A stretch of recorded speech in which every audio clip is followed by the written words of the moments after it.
Doctor, you, a great deal of your work, of course, are aware of the fact that in your early work, you were, to some, at least, in association with Dr. Sigmund Freud. And I know it would be of great interest to many of us to hear a little bit about how you happened to hear of Dr. Freud and how you happened to become involved with some of his work and ideas. Well, as a matter of fact, it was in the year 1900, in December, soon after Freud's book about dream interpretation had come out, that I was asked by my chief, Professor Bleuler, to give a review of the book. I studied the book very attentively, and I didn't understand many things in it, which weren't clear at all to me. But from others, parts, I got the impression that this man really knew what he was talking about. And I thought that this is certainly a masterpiece, full of future. Yes. I had no idea then of ideas of my own. I was just it was just when I began my career as an assistant in the psychiatric clinic. And then I began with experimental psychology or psychopathology. I applied the experimental association method by and the same that has been applied in the Grappelin's psychiatric clinic in Munich, and I had the results, and that there is a reaction, a certain reaction to a stimulus world. That is more or less uninteresting. But the interesting thing is why people could not react to certain stimulus worlds, or in an entirely inadequate way. And then I began to study these places in the experiment where the attention or the capability apparently of the test person began to waver or to disappear. And I found soon out that it is matter of intimate personal affairs people were thinking of, or which were in them, even if they momentarily did not think of them, when they were unconscious, with other words, that nevertheless an inhibition came from the unconscious and hindered the expression in speech. Yes. And then I, in examining all these cases as carefully as possible, I saw that it was matter of what Freud called repressions. Yes. I also saw what he meant by symbolization. And then I wrote a book about the psychology of dementia precox, it was called, now it's schizophrenia. Yes. And I sent the book to Freud and wrote to him about my association experiments and how they confirmed his theory thus far. Yes. And that is how it began, my friendship with Freud began. Yes. Now, one of the, of course, very fundamental ideas in the original psychoanalytic theory was Freud's conception of the libido as sort of a broad psychic sexual energy. Well, you see, in the beginning, I had naturally certain prejudices against his conceptions. And after a while, I overcame them. I could do that from owing to my biological training. Yes. And I could not deny the importance of the sexual instinct, you know. Yes. But later on, I saw that it was very one-sided. Because, you see, man is not only governed by the sex instinct, there are other instincts as well. For instance, in biology, you see, the nutritional instinct is just as important as the sex instinct. Also in primitive societies, sexuality plays a role much smaller than food. Food is the all-important interest and desire. Yeah. Sex, that is something they can have everywhere. They are not shy. But the food is difficult to obtain, you see? Yes, yes. And so it is the main interest. Yes. And then in other societies, for instance, in civilized societies, the power drive plays a much greater role than sex. Yes. For instance, there are many big businessmen who are impotent, even, because their whole energy is going into money making. Yes. Or dictating the laws to everybody else. Yeah. That's much more interesting than affairs with women. So, you see, the inferior Dr. Adolf, the younger, the weaker, naturally had a power complex. Yeah. He wanted to be the successful man. Freud was a successful man. He was on top, and so he was interested only in pleasure, in the pleasure principle, and while Adolf was interested in the power drive. True enough. I see. In other words, you feel that it's sort of a function of his own personality to some degree. Yeah, it is quite natural. You see, it is one of the two ways how to deal with reality. Yeah. Either you make reality an object of your pleasure, if you are powerful enough already, or you make it an object of your desire to grab it. Yes, yes. Or to possess it. Yes. Now, of course, some observers have thought that perhaps the patients that Dr. Freud saw in Vienna of this period were often individuals who were repressed sexually. Oh, yes. And perhaps that so many of these patients having been of this type, that this may have been one thing that sort of reinforced Dr. Freud's ideas. Well, it is certainly so that in the end of the Victorian age, there was a reaction going over the whole world against the taboos, the sex taboos, as one called them.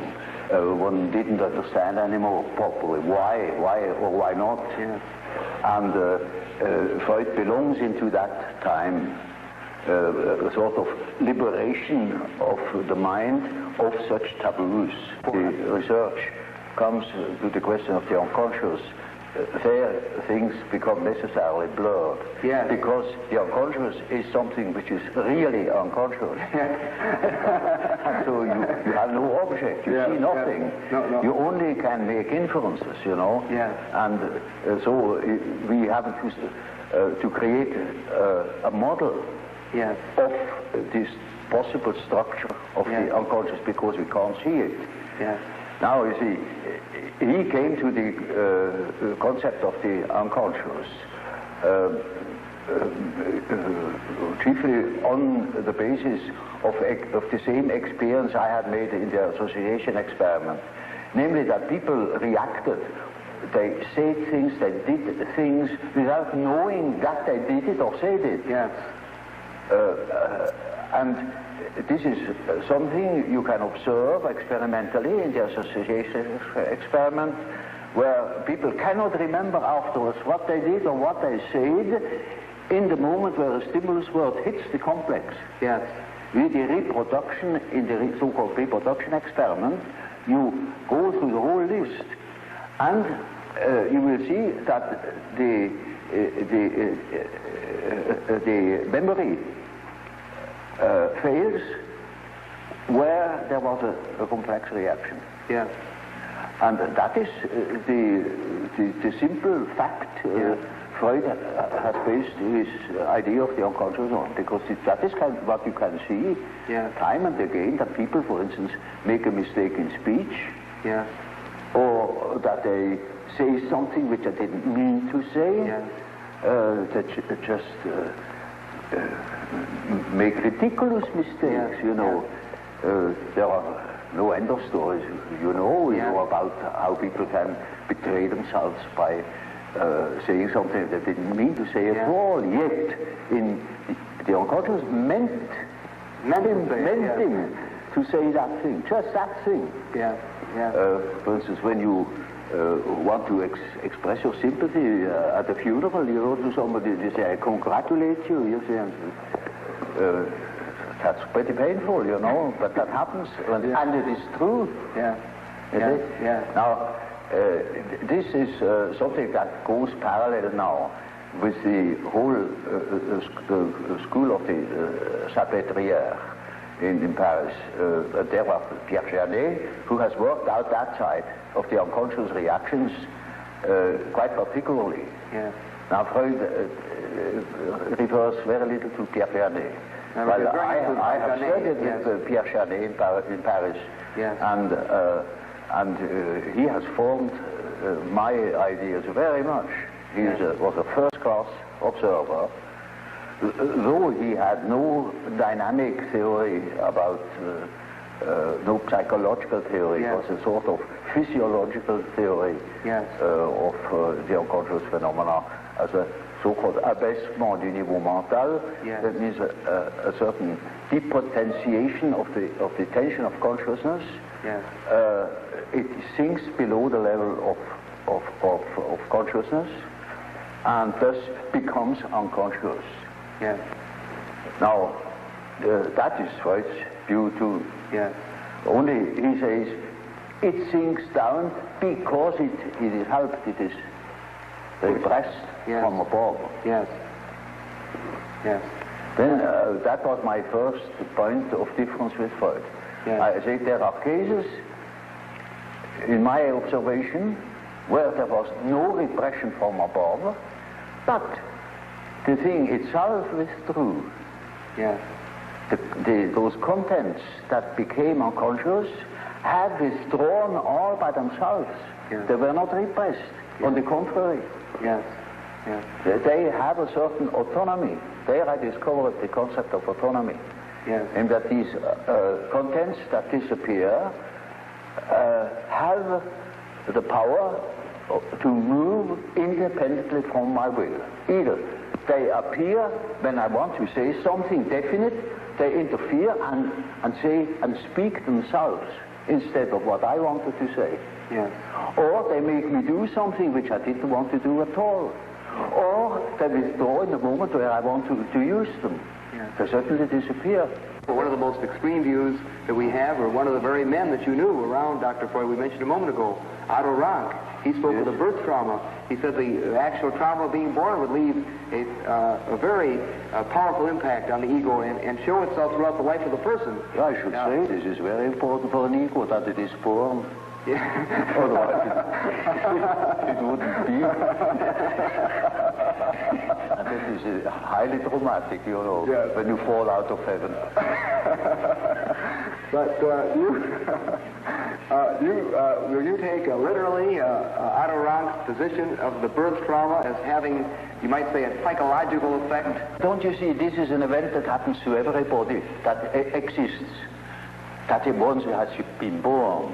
So everybody is born, has undergone that trauma, and so the word trauma has lost its meaning. I see. So, in other words, it is a general fact, of which you cannot say it is a trauma. It is just a fact. Yes, I see. You see, because then you cannot observe psychology that hasn't been born. Only then you could say what the birth trauma is. And then, until then you cannot even speak of such a thing. It's just a lack of epistemology. Now, Dr. Jung, we've been talking about the early oral level, and as you pointed out, you want to look at it rather literally as sort of a hunger drive or a drive for nutrition. Now, another rather fundamental point in development of the ego, as the more or less orthodox psychoanalytic view follows, is that there is then, this is followed by another critical level, an anal level development. Well, one can use such terminology because it is a fact that children are exceedingly interested in all orifices of the body and they are doing all sorts of disgusting things, you know. And sometimes this such a peculiarity keeps on into later life, you know. It is quite astonishing what you can hear in that respect. Now, it is equally true that people who have such preferences also develop a peculiar character. In early childhood, a character is already there. You see, the child is not born tabula rasa, as one assumes. Yes. The child is born as a high complexity, yes, with existing determinants, yes, that never waver through the whole life, and that gives the child his character already in the earliest childhood. A mother recognizes an individuality of her child, and so if you observe carefully, you see the tremendous difference even in very small children. And these peculiarities express themselves in every way. So first, the peculiarities express themselves in all childish activities, in the way how it plays, in the things it is interested in. There are children who are tremendously interested in all moving things, and in movement chiefly. Yeah. All the things you see that affect the body. And so they are interested in what the eyes do, what the ears do, how far you can bore into the nose with your finger, yeah, you know. They will do the same with their anus. They will do with their whatever they please with their genitals, you know. These interests express themselves in a typically childish way in children, and later on they express themselves in other peculiarities, yeah, which are still the same, but it doesn't come from the fact that they once have done such a thing in childhood. Yeah. It is the character that is doing it. Yes. There is a definite inherited complexity, and if you want to know something about possible reasons, you must go to the parents. So in any case of a child's neurosis, I go back to the parents and see what there is going on, you know, because children have no psychology of their own, literally taken. They are so much in the mental atmosphere of the parents, so much en participation mystique with the parents. Yes. They are imbued by the paternal or maternal atmosphere, and they express these influences in their childish way. Yeah. So, for instance, take for instance an illegitimate child. They are particularly exposed to environmental difficulties, for instance, the misfortune of the mother, etc., and all the complications.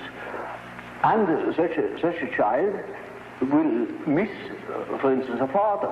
Yeah. Now, in order to compensate for it, it is just as if we were choosing or nominating a part of their body for a father instead of the father, and they develop, for instance, masturbation. Yes. Yes. That is very often so with illegitimate children, that they become terribly autoerotic. Yes. Even criminal. One of the central parts of the so-called psychosexual development in the more or less orthodox psychoanalytic theory is the so-called Oedipus complex. Yes, yes, I believe the term complex was yours originally. Well, you see, that is just what I call an archetype. That is the first archetype Freud has discovered. The first and the only one. He thinks that this is the archetype. Of course, there are many such archetypes. You look at Greek mythology and you find any amount of them, or look at dreams and you find any amount of them. But incest was so impressive to him that he even has chosen the term Oedipus complex, because that was one of the outstanding examples of an incest complex. Yeah. And it is only the masculine form, mind you, because women have an incest complex too, but there it is not an Oedipus. Yeah. So it is something else. Yes, yes.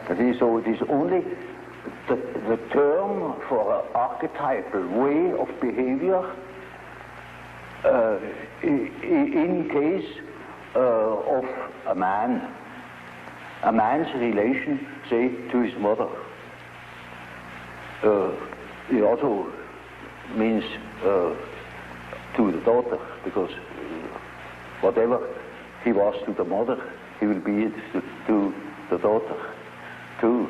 Yes. It can be this way or that way. Yes. It depends. So you look at, then you will accept, in other words, the Oedipus complex, but not as being the only important such influence. You will see this is just one of many fundamental, many ways of behavior.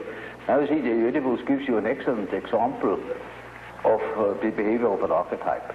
It is always the whole situation. There is a mother, there is a father, there is a son, there is a whole story, how such a situation develops, and to what end it leads finally. Yes. And that is an archetype. You see, an archetype always is a sort of abbreviated drama. Namely, it begins in such and such a way, it extends to such a complication, and it finds a solution in such a way. Yes. That is the usual form. As for instance, you take the instinct of building a nest with birds. Yes. In the way they build the nest, there is the beginning, the middle, and the end. Yes. It is built just to suffice for a certain number of young. So, you see, the end is already anticipated. And that's the reason why in the archetype itself there is no time. It is a timeless condition where beginning, middle, and end are just the same. They're all given in one. Yes. Now that is only a hint to what the archetype can do, you know, yes. But that's a complicated question. Well, you know what a behavior pattern is. Yes. Now, the way in which, say, a weaver bird builds its nest, that is an inherited form in him. He will apply all certain symbiotic phenomena between insects and plants. They are inherited patterns of behavior. And so man has, of course, an inherited scheme of functioning. You see, his liver and his heart and all his organs and his brain will always function in a certain way, following its pattern. We only have a great difficulty of seeing it because we cannot compare. There are no other similar beings like man that are articulate and could give account of their functioning. If that were the case, we would know, I don't know what. But because we have no means of comparison, we are necessarily unconscious about our own conditions. But it is quite certain that man is born with a certain functioning, a certain way of functioning, a certain pattern of behavior. And that is expressed in the form of archetypal images or archetypal forms. For instance, the way in which a man should behave is given by an archetype. Yes. And therefore, you see, the primitives tell such stories. A great deal of education goes through storytelling. Yes. For instance, they call in a palaver of the young men and to older men perform before the eyes of the younger all the things they should not do. Yeah. And at the end they say, now that is exactly the thing you shall not do. Another way is they tell them of all the things they should not do. Yeah. And you, like the Decalogue, thou shalt not. Yes, yes. And that is always supported by mythological tales. Yes. For instance, our ancestors have done so and so, and so you shall do. Yes. Or such a hero has done so and so, yes. And that is your model. Yes. For instance, take the teaching of the Catholic Church. There are several thousand saints, yes. And they show us how, you see, the models then become the models for the individual. And they have their legends, and that is Christian mythology.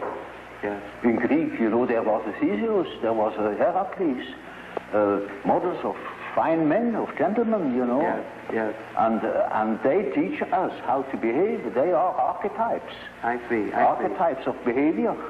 So you see, when you have lived in the primitive circumstances, in the primeval forest, among primitive populations, then you know that phenomenon. You are seized with a certain spell, and then you do a thing that is unexpected. Now, see, the archetype is a force. It has an autonomy. It can suddenly seize you. It is like a seizure. Yeah. So, for instance, falling in love at first sight, that is such a case. You see, you have a certain image in yourself without knowing it of the woman, of the woman. Yeah. Now you see that girl, or at least a good imitation of your type. Yeah. And instantly you get a seizure, and you're gone. Yeah. And afterwards you may discover that it was a hell of a mistake. Or you see, a man is quite capable, he's intelligent enough to see that that woman of his choice, as one says, not no choice, he has been captured. Yeah. You know, he sees that she is no good at all, that she is a hell of a business. And he tells me so, and he said, for God's sake, doctor, help me to get rid of that woman. He can't. He's like clay in her fingers. And that is the archetype. That is so-called archetype of the anima. Yeah, yeah. He thinks it is all his soul. Well, you know, that is a bit complicated, you know. The anima is an archetype form expressing the fact that a man has a minority of feminine or female genes. Yeah. And that is something that doesn't disappear in him. That is constantly present. And it works as a female in a man. Therefore, already in the 16th century, the humanists have discovered that man has an anima. I see. And that each man carries his female with himself, they say it. Yes. And so you that is not a modern invention. Yes. So now you see, the same is the case with the animus. That is a masculine image in a woman's mind, which is not sometimes quite conscious, sometimes it is not conscious, but it is called into life the moment that woman meets a man who says the right things. I see. And then because he said it is all true, and he is the fellow. Yes. No matter what he is. Yes. So, to infer something. Those are particularly well-founded archetypes. Yeah. Those two, and there you can lay hands on the basis, as it were, of the archetype. They are exceedingly well defined. So, Dr. Jung, we have been discussing in some detail some of the factors in the development of the personality of the individual, and you have very kindly elaborated for us on some of your fundamental concepts. I wonder if you would mind telling us a little bit about how you construe this term, persona.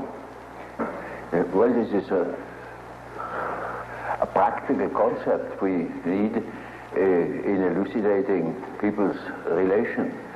I noticed with my patients, particularly with people that are in public life, that they have a certain way of presenting themselves. For instance, take the doctor. He has a certain way. For instance, he has good bedside manners, and he behaves as one expects a doctor behaves. He may even identify himself with it and believe that he is what he appears to be. Yeah. He must appear in a certain form, unless people don't believe that he is a doctor. And so when he is a professor, he's also supposed to behave in a certain way so that it is plausible that he is a professor, you know. So the persona is partially the result of the demands society has. And on the other side, it is a compromise with what one likes to be, or with what, or as one likes to appear. Say. Yeah. Take, for instance, a parson. He also has his particular manner, and as corresponding to the general expectation, and he behaves also in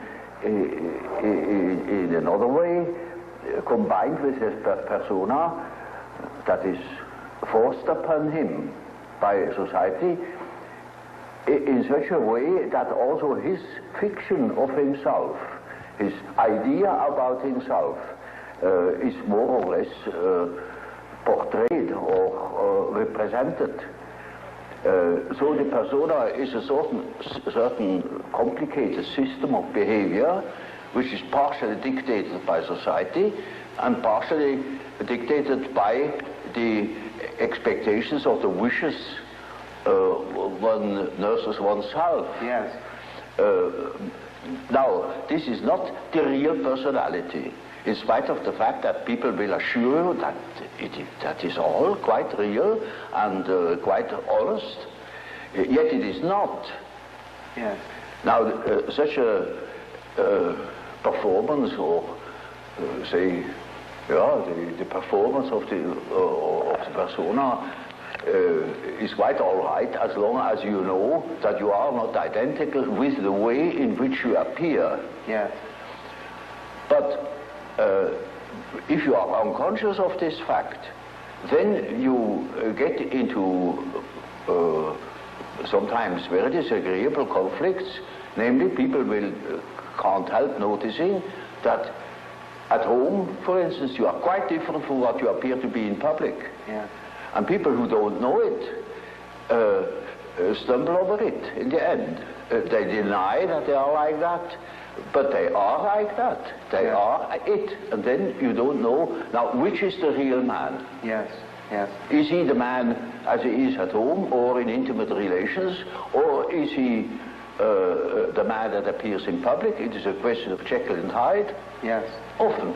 Yes. It is such occasionally there is such a difference that you would almost be able to speak of the double personality. Yes. And the more that is pronounced, the more people are neurotic. Yes. They get neurotic because they have two different ways. They contradict themselves all the time, and in as much as they are unconscious of themselves, they don't know it. They think they're all one. Everybody sees that they are two. Yes. And some know him only from one side, so others know him only from the other side. And then there are situations that clash, because the way you are creates certain situations with people in relations, and these two situations don't chime in. They are just dissonances. Yes, yes. And the more that is the case, the more the people are neurotic. Now, you also use the term self. Yes. Now, the word self, then, would this have a different meaning than, say, ego or... Oh, yes, oh, quite, oh, yes. You see, when I say self, then you mustn't think of I, myself, because that is only your empirical self, and that is covered by the term ego. Ego, yes. But when it is matter of the self, then it is matter of a personality that is more complete than the ego, because the ego is only consists of what you are conscious of. Yeah, yes, your awareness. Yeah, what you know to be yourself. Yes. The whole personality of man is indescribable. Yes. His consciousness can be described. His unconscious cannot be described, because the unconscious, as I must repeat myself, is always unconscious. Yes. And it is really unconscious, but really does not know it. Does not know about it. And so we don't know our unconscious personality. We have hints, we have certain ideas, but we don't know it really. Nobody can say where man ends. And that is the beauty of it, you know. Yeah. It's very interesting. Yeah. the unconscious of man can reach God knows where. There we are going to make discoveries. Yes, yes. Now, another set of ideas center around the terms introversion and extroversion. It is simply practical, because there are certain people who definitely are more influenced by their surroundings than by their own intentions. While there are other people who are more influenced by the subjective factor. Now you see, the subjective factor, that's very characteristic, was understood by Freud as a sort of pathological autoerotism. Yes, yes. Now this is a mistake. You know, we have, the psyche has two conditions, two important conditions. The one is the environmental influence, yes. And the other is the given fact of the psyche as it is born. The psyche is by no means tabula rasa. We are a definite mixture and combination of genes, and they are there from the very first moment of our life. And they give a definite character, even to the little child. And that is a subjective factor, looked at from the outside. Now, if you look at it from the inside, yes, then it is just so as if you would observe the world. Yes. When you observe the world, you see people, you see houses, you see the sky, you see tangible objects. But when you observe yourself within, you see moving images. Yes. A world of images. Yes. Generally known as fantasies. Fantasies. Yet these fantasies are facts. It is a fact that a man has such and such a fantasy. And it is such a tangible fact, for instance, that when a man has a certain fantasy, another man may lose his life. Yes. Or a bridge is built. Yes. These houses were all fantasies. Yes. Everything you do here, all of the houses, everything was fantasy to begin with. And the fantasy has a proper reality. That is not to be forgotten. Fantasy is not nothing. It is, of course, not a tangible object, but it is a fact nevertheless. It is, say, a form of energy. Yes. Despite the fact we can't measure it. Yes. It is a manifestation of something. Yes. And that is a reality. That is just a reality as, for instance, the peace treaty of Versailles or something like that. Yes. It is no more. You can't show it. Yes. But it has been a fact. Yes. Yes. And so the psychical events are facts, are realities. And when you observe the stream of images within, you observe an aspect of the world. Yes. Of the world within. Because the psyche, you know, if you understand it as a phenomenon that takes place in so-called living bodies, then it is a quality of matter. As our body consists of matter, we discover that this matter has another aspect, namely a psychic aspect. Yes. Yes. And so it is simply the world from within, seen from within. Yes. It is just as if we were seeing into another aspect of matter. And so, you see, the man who is going by the external world, by the influences of the external world, say society or perceptions, sense perceptions, thinks that he is more valid, you know, because this is valid, this is real. And the man who goes by the subjective factor is not valid because subjective factor is nothing. Yeah. No, that man is just as well based because he is bases himself upon the world from within. Yeah. And so he is quite right, even if he says, oh, there is nothing but my fantasy, you know. Yeah. And of course that is the introvert. And that the introvert is always afraid of the external world. He will tell you, when you ask him, he will be apologetic about it. Yeah. He will say, of course, yes, I know, only my fantasies. And he has always a resentment. and as the world in general, particularly America, is extroverted like hell, the introvert has no place. Yeah. Yeah. Because he doesn't know that he beholds the world from within. Yeah. And that gives him dignity, and that gives him certainty, because it is, nowadays particularly, the world hangs on a thin thread. Yeah. And that is the psyche of man. Yeah. Assume that certain fellows in Moscow lose their nerve or their common sense for a bit, and the whole world is in fire and flames. Yeah, yeah. See? It is, nowadays we are not threatened by elementary catastrophes. There is no such thing as an H-bomb. Yeah. That is all man's doing. Yeah. We are the great danger. The psyche is the great danger. Yeah. What if something goes wrong with the psyche? Yeah. Yeah. You see? And so you see, it is demonstrated to us in our days what the power of the psyche is of man, how important it is to know something about it, but we know nothing about it. Nobody would give credit to the idea that the psychical processes of the ordinary man have any importance whatever. One thinks, oh, he has just what he has in his head. It is all from his surroundings. He's taught such a thing, believes such a thing. And particularly if he's well housed and well fed, then he has no idea at all. Yeah. And that's the great mistake. Yeah. Because he is just that as which he is born, and he is not born as tabula rasa, but as a reality. Would you perceive the world being made up of only people or extreme introverts and people that are extreme extroverts? Well, you know, Bismarck once said,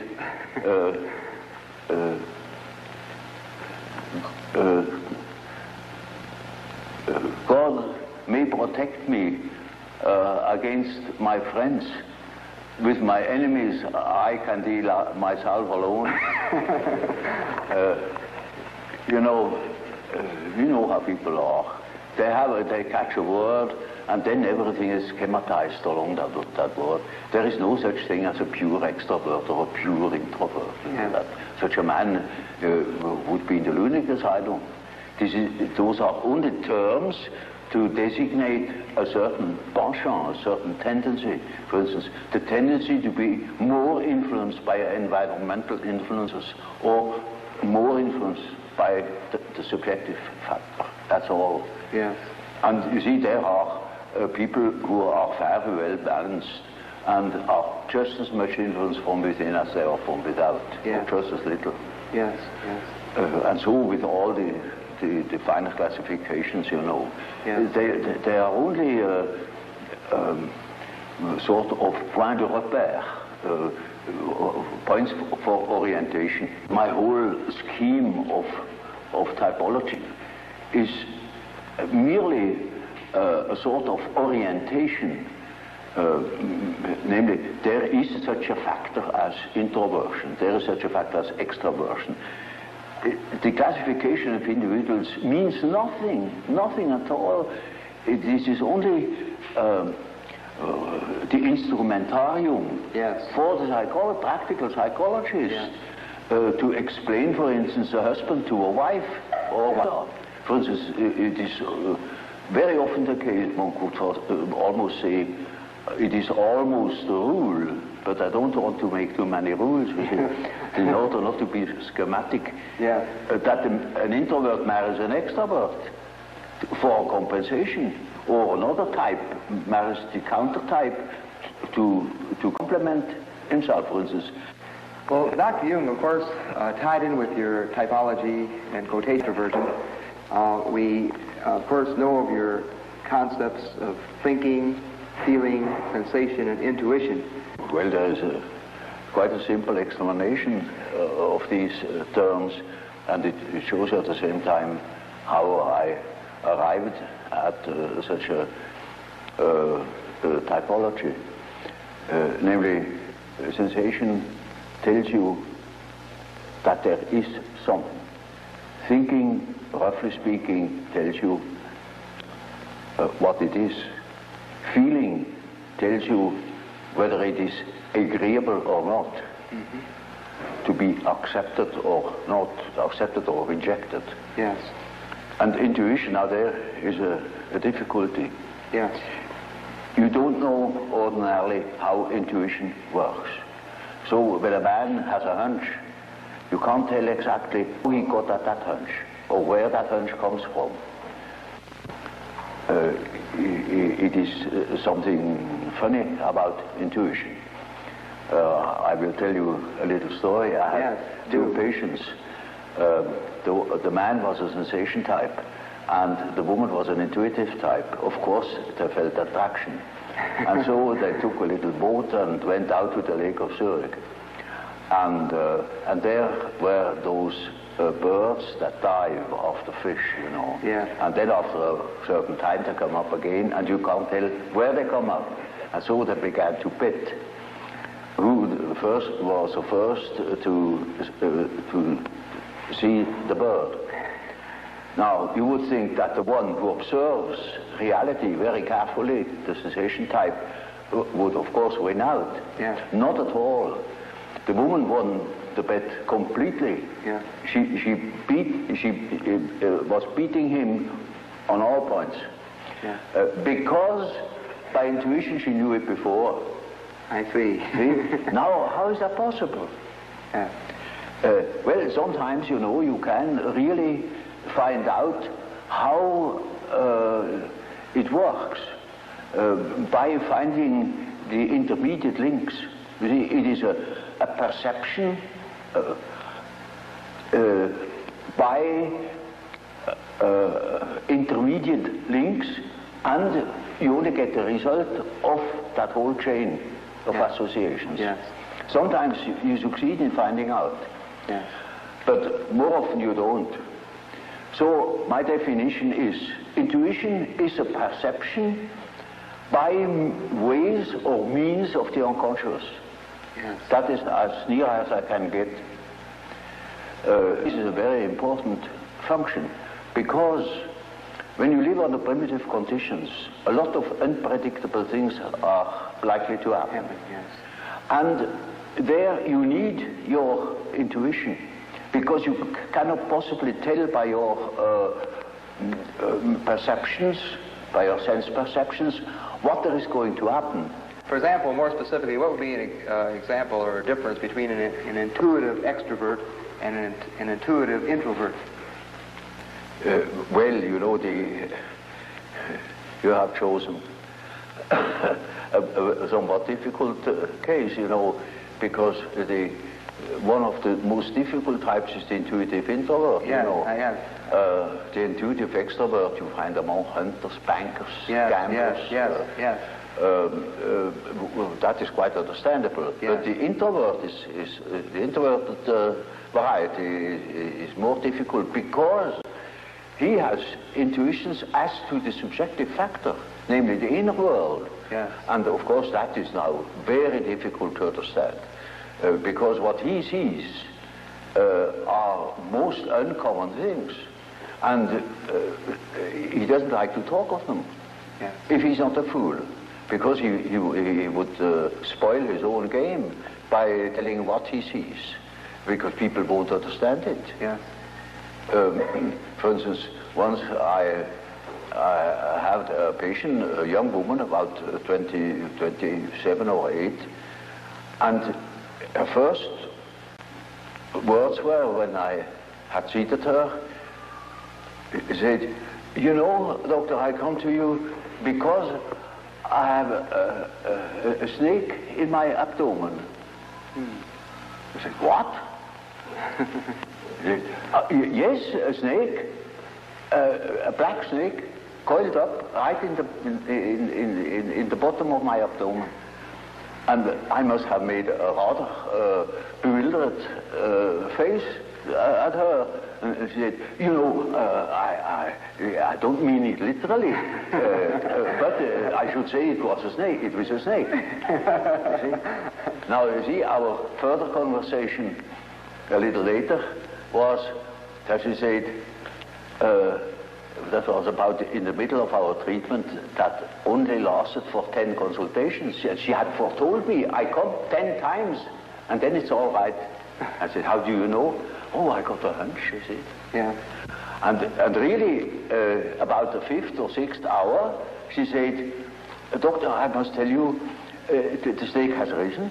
It is now about here. Hunch. And then, on the 10th day, I said, now, this is our last hour.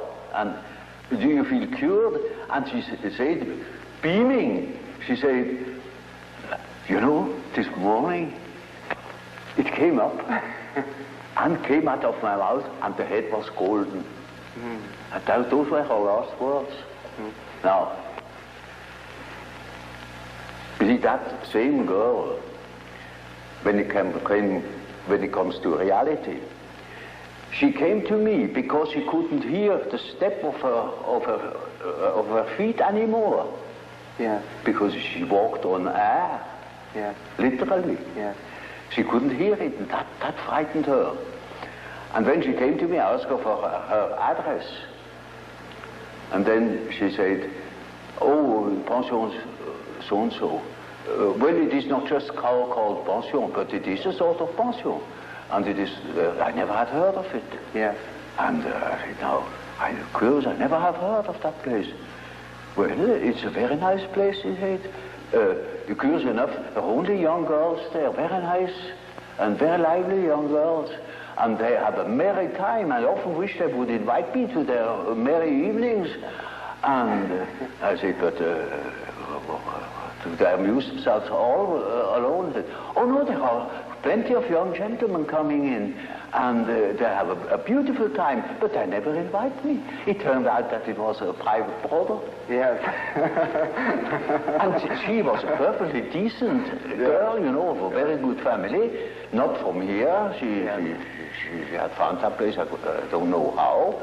And she was utterly unaware that those were all prostitutes. I said, for heaven's sake, you fell into a very dark place. You hastened to get out of it.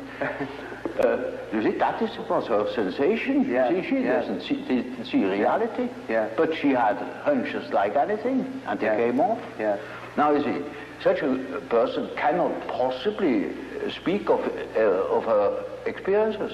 Yes. Because everybody would think she's absolutely crazy. Yeah. I myself was quite shocked when I thought, for heaven's sake, is that case a schizophrenia? Yes. Because you don't hear that kind of speech. Right. But she assumed that the old man, of course, knows everything, and he even doesn't understands such kind of language. Yeah. So you see, if when the intuitive, the introverted intuitive would speak what he really perceives, then practically nobody would understand it. He would be misunderstood. And so they learn to keep things to themselves. And you hardly ever hear them talking of these things. That is a great disadvantage. But it is an enormous advantage in another way. Not to speak of the experience they gather in that respect, but also in human relations. For instance, they come into the presence of somebody they don't know. And certainly they have inner images. And these inner images give them a more or less complete information about the psychology of the partner. Yes. Yes. You know, that is, but the case can also happen that they come into the presence of somebody whom they don't know at all, not from Adam, and they know an important piece out of the biography of that person. Yes. Yes. And are not aware of it, and tell the story. Yes. And then the cat is in the fire. Yes, that's right.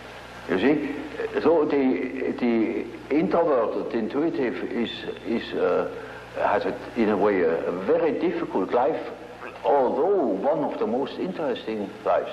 Yes. But it is difficult often to get into their confidence. It's just a sort of a skeleton to which you have to add the flesh, or say it is a country mapped out, you know, by triangulation points. And that doesn't mean the country consists of triangulation points. Yeah. That is only in order to have an idea of the distances. Yes. And so it is a means to an end. It only makes sense, such a scheme, when you deal with practical cases. Well, I told you that case of that intuitive girl, who suddenly came out with the statement that she had a black snake in the bed. Yes.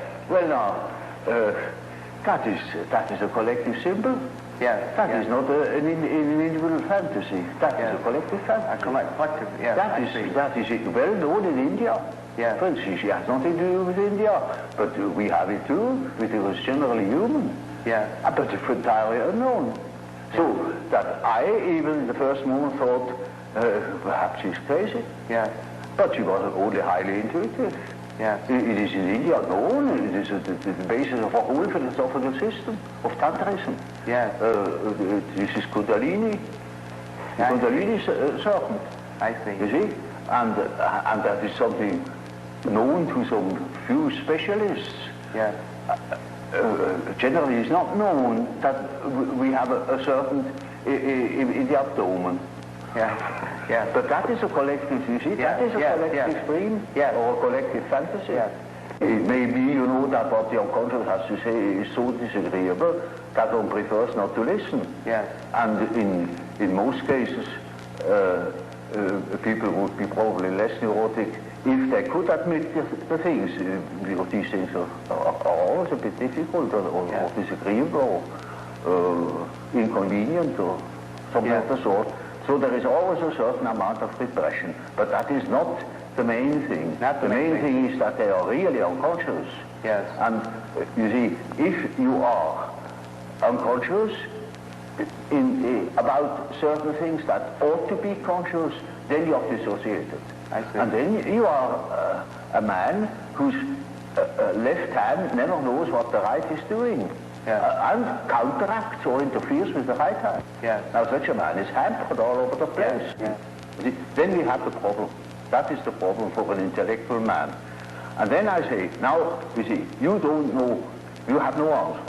I have no answer. Now what are we going to do? I say, now we must see what you dream. Because the dream is a manifestation of the unconscious side. Now he never has heard of the unconscious side. So I must explain to him that he has an unconscious, and that the dream is a manifestation of it, and if we succeed in analyzing the dream, we might get an idea about that power that makes him think like that. I see. In treatment, for instance, in the treatment of neurosis, you have to do with that personal unconscious for quite a while. And then only dreams come that show that the collective unconscious is touched upon. Now, as long as there is material for personal nature, you have to deal with the personal unconscious. But when you get to say to a question, to a problem, which is no more merely personal, but also collective. You get collective dreams. And then we are there where we can begin with the observation of the unconscious. And then, day by day, one goes on by the data the unconscious produces. You see, we discuss the dream, and that gives a new surface to the whole problem. And he will have another dream, and the next dream gives again an answer, because the unconscious is in a compensated relation to consciousness, and after a while we get the full picture. And if he has the full picture and has the necessary moral stamina, well, then he can be cured. I see. But in the end, it is a moral question whether a man applies what he had learned or not. There is a sort of typical way in which the integration of consciousness takes place. Namely, the average way is that through the analysis of dreams, for instance, you become acquainted with the contents of the unconscious. I already told you this to begin with, all personal material. Yes. Subjective questions, questions of the individual's difficulties in adapting to environmental conditions, and so on. Yes. Now, it is a regular observation that when you talk to an individual, and this individual gives you insight into its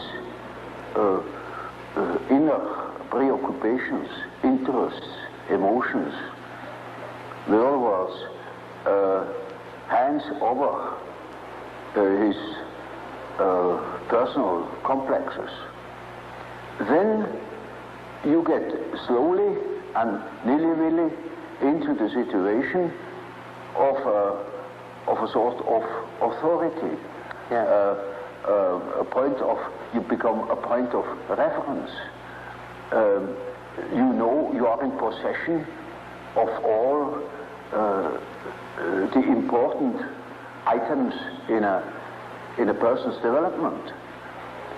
I remember, for instance, I analyzed a very well-known American politician, and he told me, any amount of the secrets of his trade.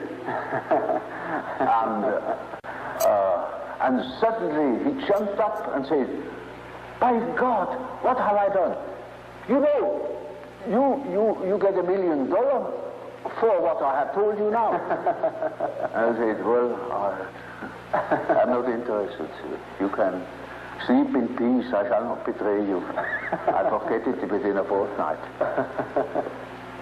Now, you see, that shows that the things people hand out are not merely indifferent things. When it comes to something important, emotionally important, then they hand out themselves. They hand out a big emotional value, as if they were handing over a large sum, as if they were trusting you with the administration of their estate. Yes.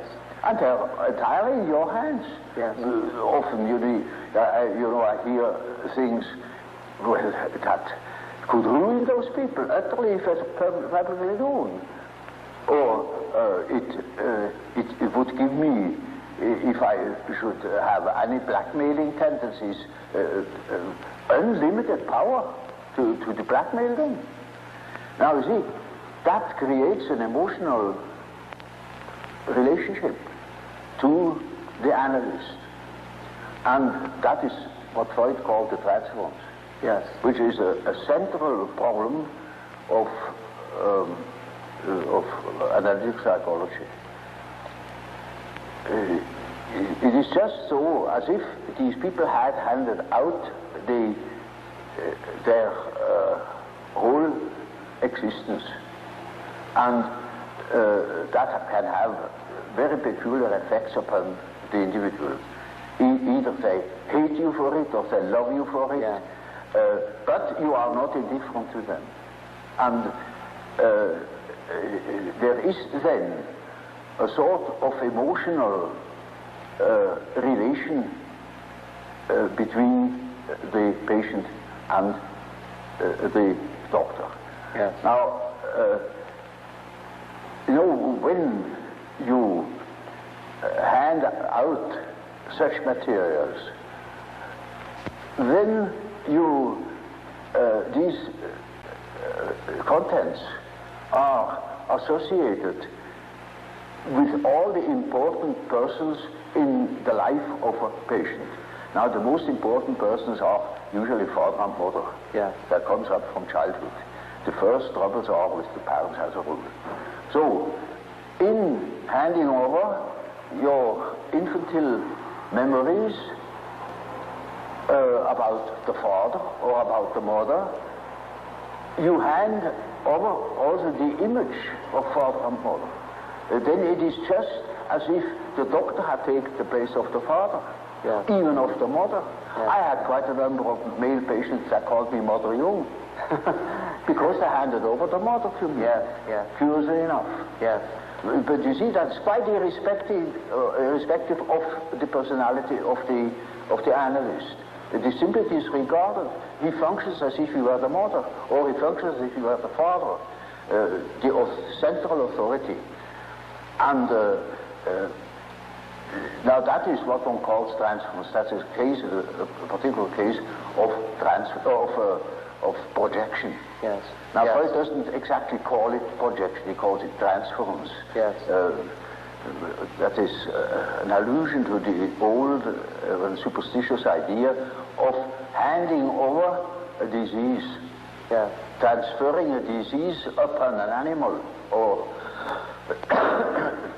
handing over the sin upon a scapegoat, and the scapegoat takes it out into the desert and makes it disappear.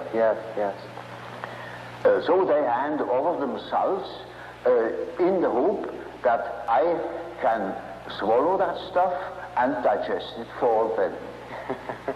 And so I am in loca patis and have a high authority.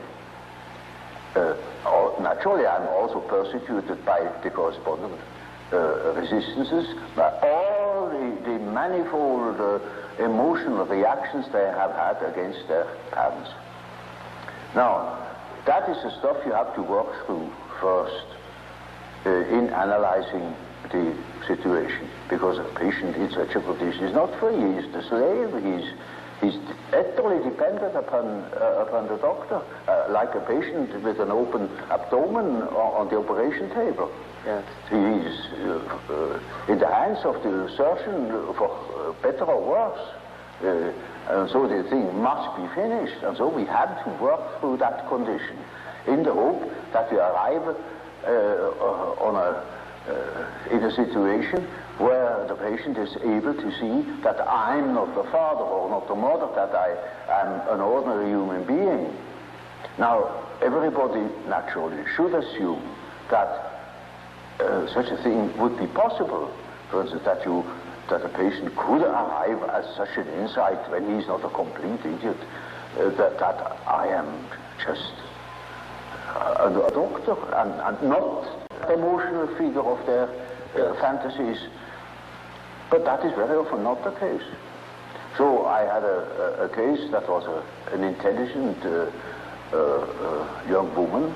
She was a student of philosophy, very good mind, where one could expect easily that she would see that I am not the parental authority. But she was utterly unable to get out of this delusion. And in such a case, one always has recourse to the dreams. It is just as if one would ask the unconscious, now what do you say to such a condition? You see, she says of the unconscious, of course I know you are not my father, but I just feel like that, it is like that, I depend upon you. And I say, now we will see what the unconscious says. Now the unconscious produces dreams in which I really assumed a very curious role. You know, she was a little infant, she was sitting on my knees, I held her in my arms, I was a very tender father to the little girl, you know, and more, her dreams became emphatic in that respect, namely that I was a sort of child, and she is a very little, frail human thing, you know, and quite a little girl in the hands of an enormous being, And the last dream of that series was, I cannot tell you all the dreams, was that it was out in nature. I stood in a field of wheat, an enormous field of wheat that was ripe for harvest. And I was a giant. And I held her in my arm like a baby. And the wind was blowing over that field of wheat. Now, you know, when the wind is blowing over wheat field, these waves in the wheat field. Yes. And with these waves, I swayed like that, putting her as if it were to sleep, you know. And she felt as being in the arms of a God, of the Godhead. And I thought, now the harvest is ripe. Yes. And I must tell her. And I told her, you see, what you want and what you project into me, because you are not conscious of it, is you have the idea of a deity. You don't possess. Therefore you see it in me. Yes. That clicked. Because, you know, she had a rather intense religious education. Of course, it all vanished later on. Yes. And something disappeared from her world. Her world became merely personal, and that religious conception of the world was non-existent, apparently. But you see, the idea of a deity is not an intellectual idea. It is an archetype. It's an archetypal idea. Therefore, you find it practically everywhere under this or another name. You know, even if it has the name mana, it is an all-powerful, extraordinary effect or quality, even if it's not personal at all. And so she suddenly became aware of an entirely heathenish image. Yes. That comes fresh from the archetype. She had not the idea of a Christian God or of an Old Testament Yahweh. It was a heathenish God. You see, a God of nature, of vegetation. He was the wheat himself. He is the spirit of the wheat, the spirit of the wind. And she was in the arms of that Newman. No. Now, that is the living experience of an archetype. Now, that made a tremendous impression upon that girl, and instantly it clicked. She saw what she really was missing, that missing value, that was in the form of a projection in myself and made myself indispensable to her. Yes. And then she saw it is not indispensable, because it is, as the dream says, she is in the arms of that archetypal idea. Now that is a luminous experience, you see. And that is the thing that people are looking for. Yes. An archetypal experience that gives them an incorruptible value, and that is a sort of liberation. Yes. And that is, of course, makes her complete, you know. Inasmuch as she can realize such a luminous experience, she is able to continue her path, her way, her individuation. The acorn can become an oak and not a donkey. Nature will take her course. She will become that which she is from the beginning. Now, we think we are able to be born today and to live in no myth, without history. That is a disease. That's absolutely abnormal, because man is not born every day.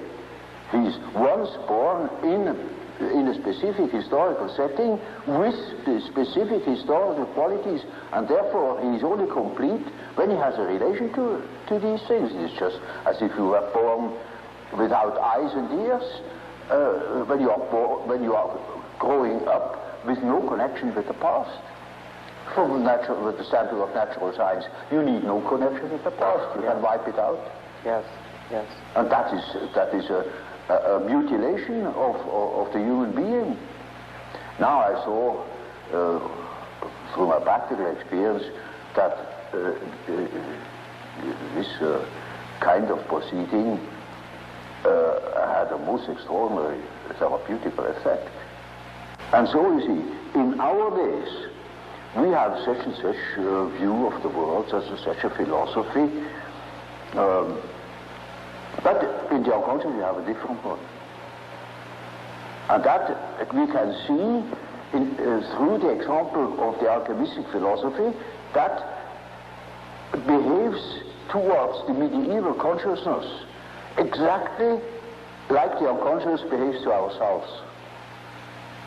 And we can construct or even predict our the unconscious of our days when we know what it has been yesterday. Now that is, with a few words, the development of my ideas.